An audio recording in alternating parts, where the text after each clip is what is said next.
Hello and welcome to this video. In this video, we will learn about the implementation of M-ary tree and we will study some theory of multiway tree. We will not completely study multiway tree. The reason is the actual kind of multiway trees which we will discuss are 2-3 trees, B tree and B plus tree. So the depth will be explored in those three, but nonetheless, we will have quite a bit of theory for multiway tree. But before that, I would like to introduce the implementation of M-ary tree. We have discussed the theory. So here is the implementation. So this implementation is not useful because there is no condition imposed on ordering of children. Therefore, it cannot give us an efficient search pattern.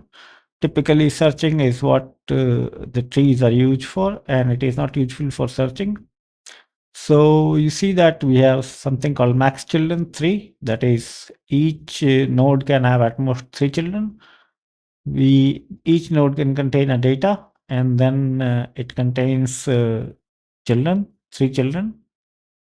So if you look at main function, what it does is it creates the root node with 1, then creates another child, 3 children of root node, 1, 2, 3, 4, and then adds those 3 children to root node, child 1, child 2, child 3, and then it creates children of first child, that is, it creates 2 children 5 and 6, add child 4 and 5 to child 1.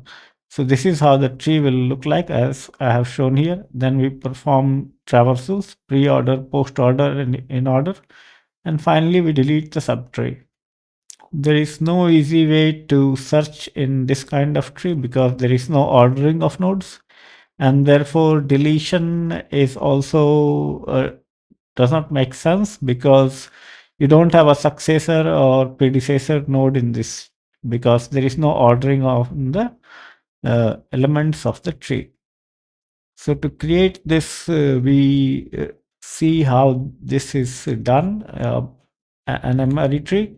So create node takes data. It allocates memory for a node. As you can see here, it does a malloc, sets data to data, and then it iterates on the children and sets them to null, and then returns the new node.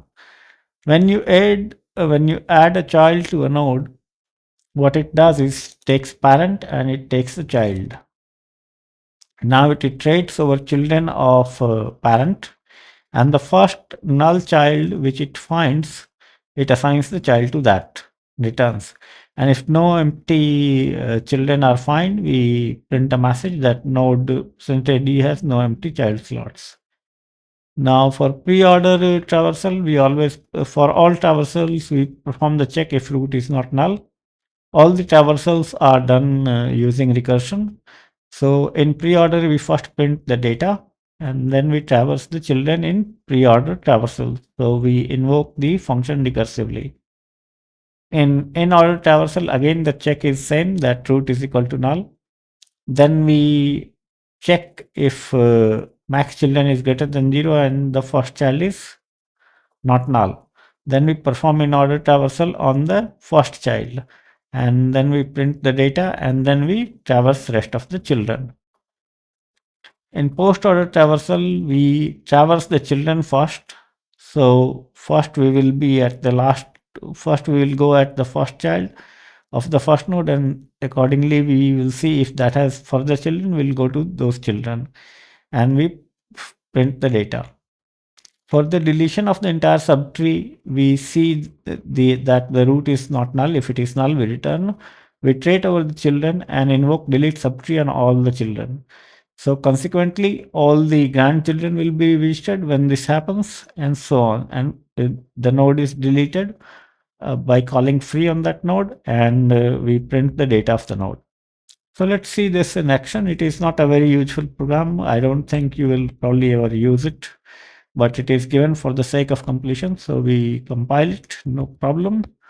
So we have a dot out. So pre-order traversal is 1 2 5 4 1 2 5 6 3 4.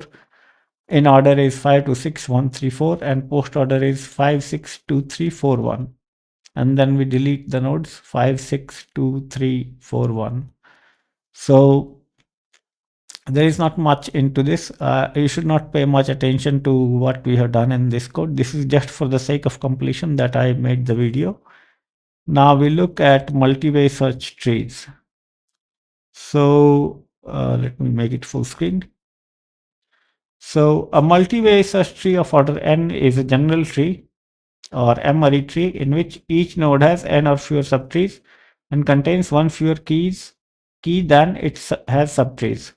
So for example, in binary tree, we have two children, that is two subtrees for every node, and it has one key. Similarly, in multi-way search tree, a node may have three keys and four subtrees. In fact, practically, multi-way trees of order 200 is not something which is unusual. Now, if S0, S1 up to Sn minus 1 are the n subtrees of the node containing keys K0, K1 up to Kn minus 1, 2 in descending order, all keys in subtree S0 are less than equal to K0. The subtree Si is called the left subtree of key Ki and its root is called left son of key Ki. Similarly, Si is called the right subtree and its root the right son of Si. When a node contains maximum number of keys and has maximum number of subtrees, then the node is called a full node. In a top-down multi-way search tree, any non-full node is a leaf node. A semi-leaf node is a node which has at least one empty subtree. So to search, what we can do is we check first the root node is null or not. Then we take an auxiliary function which performs search on that node root comma key. Now if I is found and I is less than numtree's root minus 1 and key is equal to k root comma I. So what it does is it has taken a node search function. It returns the smallest integer and such that key less than equal to nth key of root or numtree's root minus 1 if key is greater than all the nodes in the root. So in that case we return p, otherwise we go and perform the same search on the son of the root node. Okay. Now the previous search operation was recursive. We can write that in iterative manner here. So we set the node to root, and while node is null, we perform again node search on the node, and with the same condition we try to find I. If I is found, then we return I. Otherwise we go and iterate on the son. So it is the non-recursive version of the previous function.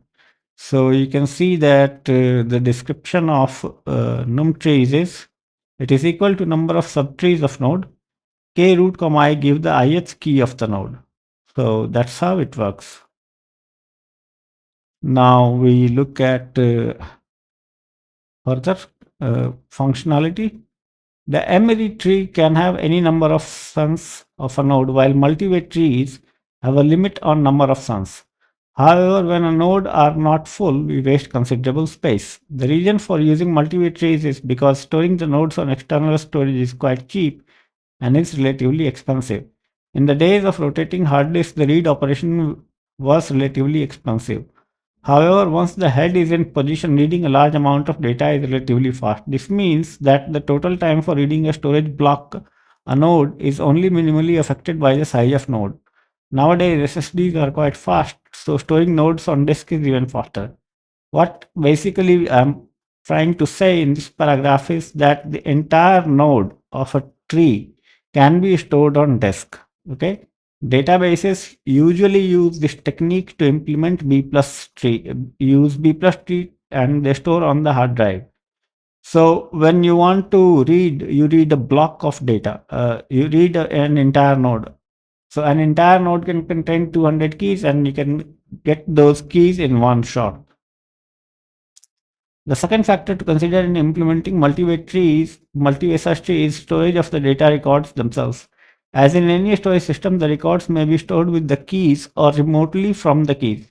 The first technique requires keeping entire records within the tree nodes, whereas the second technique requires keeping a pointer to the associated record with each key in the node. And there is a third technique is also there, which involves duplicating keys and keeping records only at the leaves. This technique we will study when we discuss B trees, B plus trees. So suppose that our nodes are kept on disk, then how do we find how do we search it? So suppose we are given root and key. So we assign node to root, and while root to node, we run our while loop while node is not null.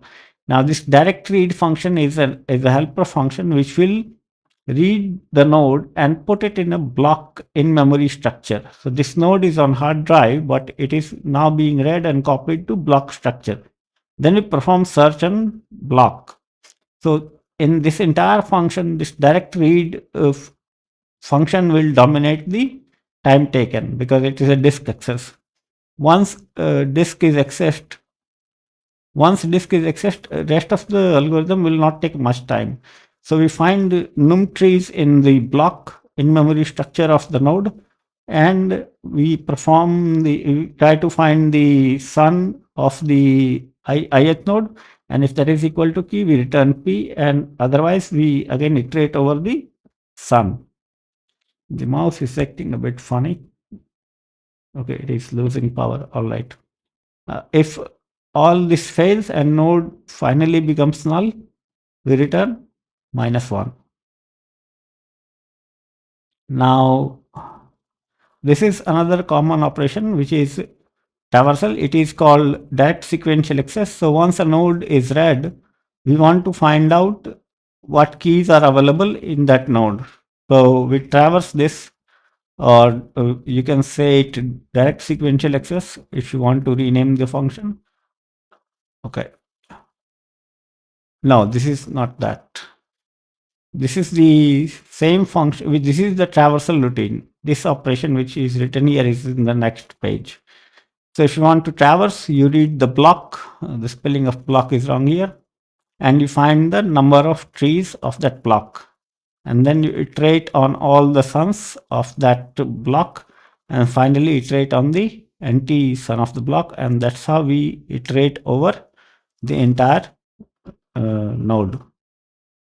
Now, another common operation closely related to traversal is that sequential access. This refers to accessing the next key following a key whose location in the tree is known. Let us assume that we have located a key k by searching the tree and that it is located at position k k n1 i1. This should be n1 i1. Ordinarily, the success of k1 can be found by executing the following routine. Next n1 comma i1, null key is a special value indicating that a proper key cannot be found. So in this case, we are given n1 comma i1. We first find the sum of n1 i1 plus 1 and q is equal to null. Now while node is not equal to null, q is equal to p and p is equal to sum of at 0th location of p. Now if q is not equal to null, we return key of k 0th key of q. So we have this q, we find out that at 0th location what key is present, we return that.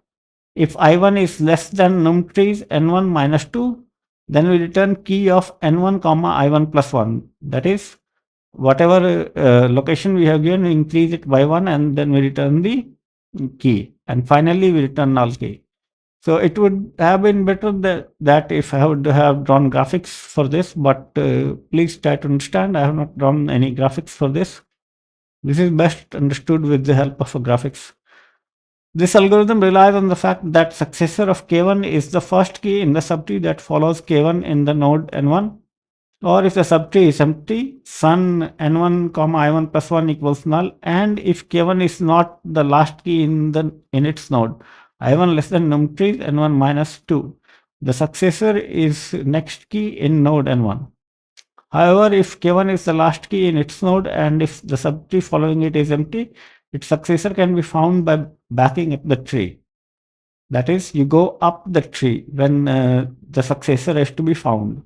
Okay. So in case the subtree is empty and it is the last key, we have to go up the tree. The going up the tree happens usually, for example, in binary search tree, it happens by stack unwinding if you are using a recursive algorithm. But usually in practice, what happens is that Consider a multi-way search tree. So we are used to one keys, but in B plus trees, you can have say 200 keys at one level. So suppose root node contains 200 keys, then it has 200 children, and each child can have 200 keys again. So that amounts to 40,000 children. So 40,200 children are available only at two levels. So what people do usually is they store the path of the from the root node to the node where this condition will arrive, and when they have to go up, they read this path data from the memory and directly go up. So that is the technique we usually follow in B plus trees. So one thing which is remaining here in discussion is the insertion of the data in multiway tree. I will skip that because we will see the detailed insertion routine in B and B plus trees and 2-3 trees. So in the next video, most probably I will discuss B tree and followed by 2-3 tree, not 2-3, B plus, and finally we will see 2-3 trees. So stay tuned for those videos. I hope that you have enjoyed this video and found it useful. It was not very useful in practical sense, but in a theoretical sense. So I hope that you have found it useful. Let me know what you think in comments, and I will try to see how I can further improve as suggested by your comments. And please let me know if you are interested in certain other topics. I'll make videos on those. Thanks a lot for watching. Happy programming.